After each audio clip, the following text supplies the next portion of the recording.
Welcome to Momentum, Mentoring Moments with Mungin. This is the space where practical wisdom meets real-life transformation. Our mission is to deliver a mentoring experience that equips you with proven principles and real-life experiences for success in every area of your daily life. Before we dive in, make sure you like and share this episode, because today we're unpacking wisdom for personal growth and successful living. Now get ready, and let's build momentum together.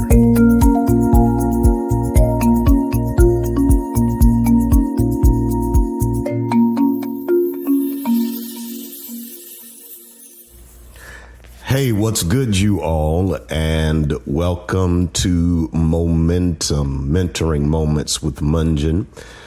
Well, I was out last week, and this week I decided that we'll just do MP3 instead of our normal video. But of course, you know that this is the moment for wisdom, for personal growth and successful living. And I'm picking it back up from where I left off just 2 weeks ago concerning maximizing income tax refunds. Of course, I told you that this is a big one because what you do with your refund can begin to set you up for some definite, clear strategies that will cause you to win and be successful as it relates to your finances. And of course, right now, we all need some financial wins, some financial gains. So let's jump right into it. Well, the second part of this have to do with long-term goals. We've already talked about short-term goals, starting a building emergency fund, start paying off debts. We've already talked about prepaying essential bills, and the big one was the car issue, taking care of that car. Go back and listen to that because I gave you a great strategy on how to use your income tax refund as the strategy for getting that car and using that money as the security for a loan instead of your car title. Go back and listen to that. It was brilliant. Okay. All right. All right. So long term, I believe that everybody's life should have a vision. All right. You ought to have something that you're trying to achieve in life. And we're going to call the vision the big why and the big who.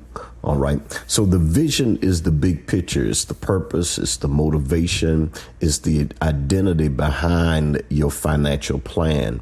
And your vision is going to answer a few questions. OK, I already said the why. What is the purpose of this financial plan? What is the purpose? Because money that does not have a why becomes money that's easily targeted for any reason. It's all right. And so you're going to have a why for these funds that are coming back to you. Then a who.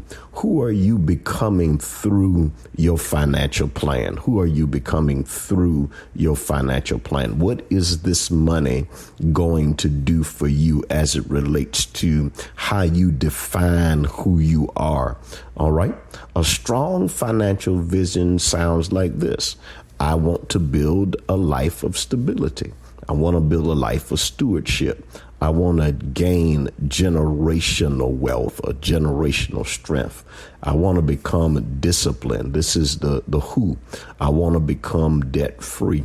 I want to become purpose driven. I want to steward God's resources. You see the difference? All right. So let's talk about this. Let's jump into this.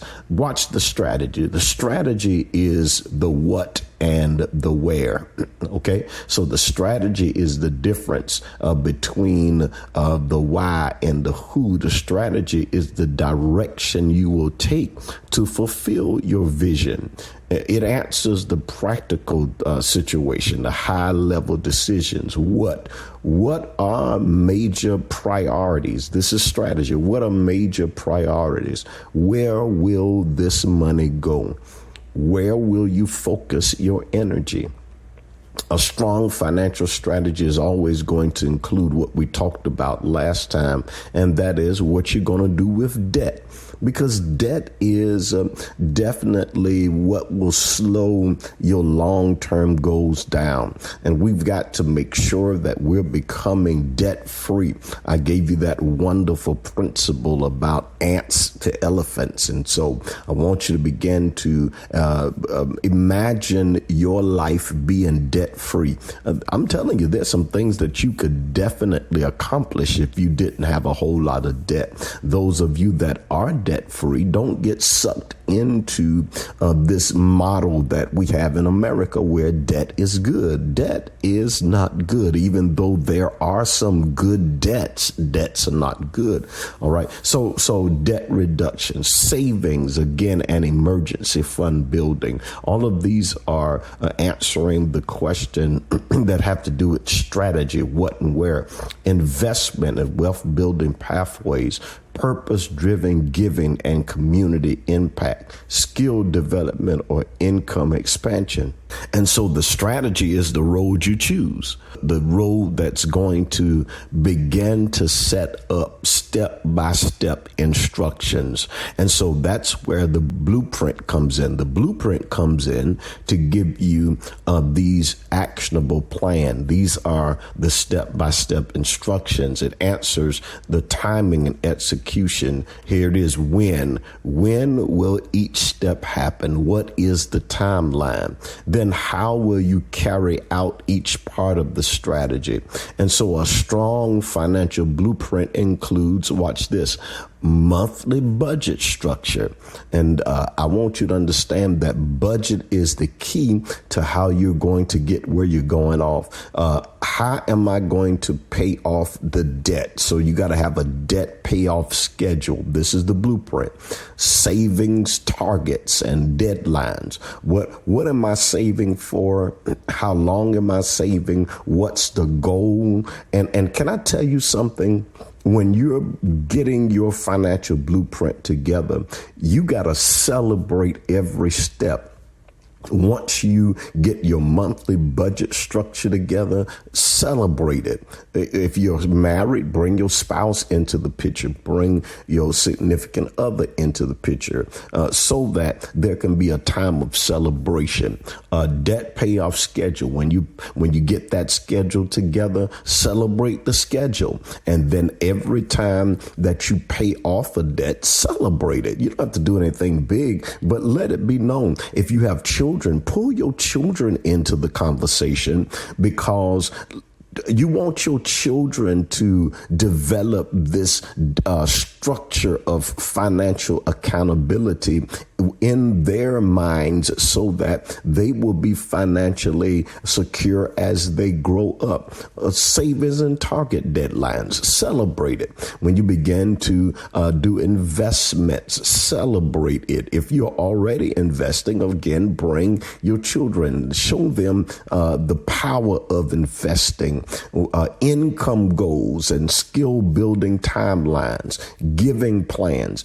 We've already talked about it in the beginning last week or week before last, how the strategy should include what percentage of your giving that you're going to give away, who you're going to give to. All of that should be included in the blueprint. The blueprint is the construction plan. It gives you clear and measurable and trackable points. Your home should be in the blueprint. And what are you saving towards concerning that home purchase? It should be part of the blueprint. Major purchases should be a part of the blueprint. Make progress toward your retirement. I'm in a season now in life where everything now is shifted towards retirement. And so all of this should be a part of the blueprint. If you're still working, one of the things that you should be doing is seeing what season of life you're in. If you're right at retirement, of course, you got to bump up retirement. If you're in the beginning stages, then you take 10%, 15%.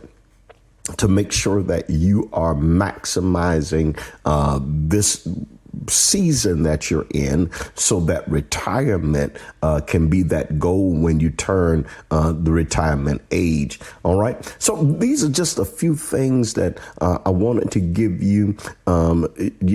Use a real good tax strategy. We talked about the fact that you don't want to pay a whole lot of excess taxes. That's what the refund is anyhow. So go back and watch part 1, listen back to this one, and put them together, and it's going to begin to give you a real good picture of how to bring your finances together for that short-term goal, that long-term goal, and of course, how to build this vision, because I want you to know that God wants you to win in every area of your life, including your finances.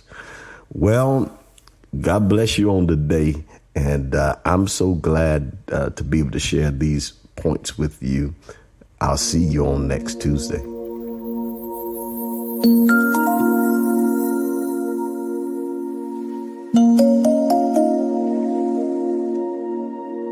Thank you.